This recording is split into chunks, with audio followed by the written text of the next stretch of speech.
नमस्कार, आप देख रहे हैं यूपी ताज़ा खबरें। आज की इस खास रिपोर्ट में बात करेंगे उत्तर प्रदेश के ठंड के बारे में।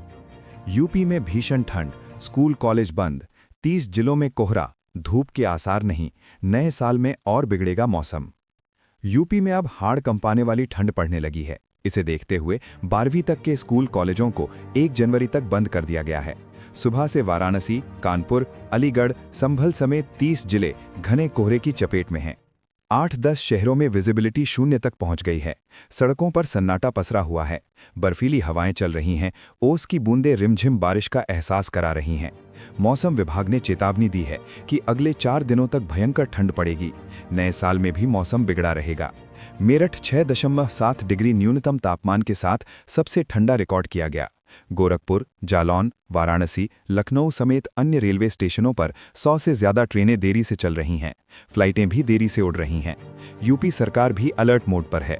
सीएम योगी ने अफसरों से तत्काल फील्ड में उतरने को कहा है। उन्होंने कहा, अफसर जमीनी हकीकत का जायजा लें और सार्वजनिक स्थानों पर अलाव और कंबलों की व्यवस्था कराएं। मौसम विभाग ने भी लोगों को बेवजह यात्रा करने से बचने की सलाह दी है। कहा, जरूरी हो तभी घर से बाहर निकलें। बुजुर्ग और बच्चों का ज्यादा ख्याल रखें। आज वाराणसी समेत 38 जिलों में तापमान 10 डिग्री से नीचे रहेगा। 37 जिलों में बहुत अधिक घना कोहरा छाया रहेगा। लखनऊ के मौसम वैज्ञानिक अतुल सिंह ने बताया, पहाड़ों पर बर्फबारी हो रही है। इसके कारण प्रदेश में सर्दी में कमी के आसार नहीं हैं। अगले 3 दिनों में रात के साथ ही दिन में भी ठंड और बढ़ेगी। हार्ट के मरीजों की संख्या 30% बढ़ी। अस्पतालों में सर्दी बुखार के मरीज बढ़ गए हैं। हार्ट के मरीजों की भी मुश्किलें बढ़ गई हैं। मरीज घबराहट, सीने में भारीपन और दर्द जैसे लक्षणों के साथ अस्पताल पहुंच रहे हैं। केजीएमयू और लोहिया संस्थान के कार्डियोलॉजी विभाग की ओपीडी में दिल के मरीजों की संख्या में 30% तक इजाफा हुआ है। लारी कार्डियोलॉजी विभाग की ओपीडी में मरीजों की संख्या 400 के पास पहुंच गई है। लोहिया के कार्डियोलॉजी विभाग में 300 से अधिक मरीज रोज ओपीडी में पहुंच रहे हैं। आलू और सरसों की फसलों पर खतरा। ठंड और कोहरे के असर से आलू और सरसों की फसलों पर खतरा मंडराने लगा है। किसानों का कहना है कि अगर इसी तरह तापमान गिरता रहा तो पैदावार कम हो सकती है। कृषि विशेषज्ञों ने किसानों को फसलों की निगरानी बढ़ाने की सलाह दी है। कहा, कोहरे से फसलों में कीट और रोग बढ़ सकते हैं, इसलिए जिंक और क्लोरोपाइरीफॉस जैसी दवाओं का छिड़काव करें। देवरिया में कड़ाके की सर्दी और गलन से लोग परेशान हैं। बीते 3 दिनों से सूर्य देव के दर्शन नहीं होने से ठिठुरन लगातार बढ़ती जा रही है। सोमवार की सुबह पाला गिरने के कारण ठंड और ज्यादा महसूस की गई। हालांकि कोहरा हल्का रहा, लेकिन ठंडी हवाओं और गलन ने लोगों को बेहाल कर दिया। न्यूनतम तापमान 10 डिग्री सेल्सियस और अधिकतम तापमान 16 डिग्री सेल्सियस रहा। ट्रेनें लगातार देरी से चल रही हैं। बलिया में कोहरे से राहत, सर्द हवाओं ने बढ़ाई ठिठुरन। बलिया में कड़ाके की ठंड और बढ़ती गलन का सितम जारी है।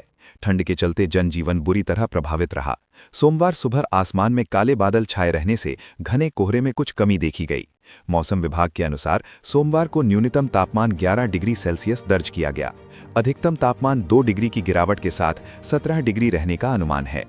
ठंड और गलन के कारण लोग सुबह शाम घरों में दुबकने को मजबूर हैं, जबकि अलाव और गर्म कपड़ों का सहारा बढ़ता जा रहा है। इटावा में सर्द हवाओं और घने कोहरे ने मुश्किलें बढ़ाईं। कई ट्रेनें रद्द हुईं। इटावा में सर्द हवाओं और घने कोहरे से लोगों को खासी परेशानी का सामना करना पड़ रहा है।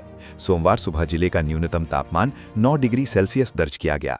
रविवार को अप डाउन की महानंदा एक्सप्रेस और इंटरसिटी एक्सप्रेस निरस्त रहीं। वहीं जंक्शन से गुजरने वाली 30 से अधिक ट्रेनें 1 घंटे से लेकर 10 घंटे से ज्यादा देरी से पहुंची। देरी से आने वाली ट्रेनों में लालगढ़, ऊंचाहर, मरुधर, कैफियत, अवध, मगध, फरक्का, वैशाली, कोटा पटना, देहरादून और नॉर्थ ईस्ट एक्सप्रेस शामिल रहीं। प्रयागराज स्पेशल ट्रेन 10 घंटे 30 मिनट तक लेट रही। तेजस, शताब्दी, गोमती, वंदे भारत, कालका मेल, नीलांचल और नॉर्थ ईस्ट एक्सप्रेस जैसी प्रमुख ट्रेनें भी 2 से 6 घंटे की देरी से चलीं। अगर आपको वीडियो पसंद आए तो लाइक करें, शेयर करें और चैनल को सब्सक्राइब करना न भूलें। धन्यवाद।